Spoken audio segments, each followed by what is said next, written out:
انت جيب لك واحده الاخر. قال لا ما يجي، زعل وراح رجع لألمانيا. ومن رجع لألمانيا من سنة 2010 لحد الآن ما عندنا اتصال وياه ولا نعرف وين هو. هسه إذا هو دا يشوفك شو تريد تقول له؟ أريد أقول له رسالة خالصة إلى ماهر. رسالة خاصة هاي الأخويا ماهر.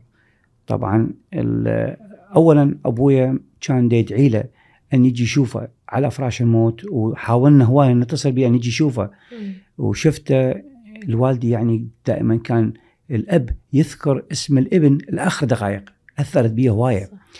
وبعدين أمي هاي اللي تتعذب كل يوم، كل ما أشوف أني والدتي انطيتها كل شيء، انطيتها بيت، انطيتها سايق، انطيتها سيارة، خدام، كل شيء انطيتها، بس دائما تذكر اسم أخويا. مشتاقت له، يعني ما أقدر أسوي ريبليس الأم، ما تقدر تعطي ابنها. فأقول له شوف، تعال شوف أمك بآخر أيامك.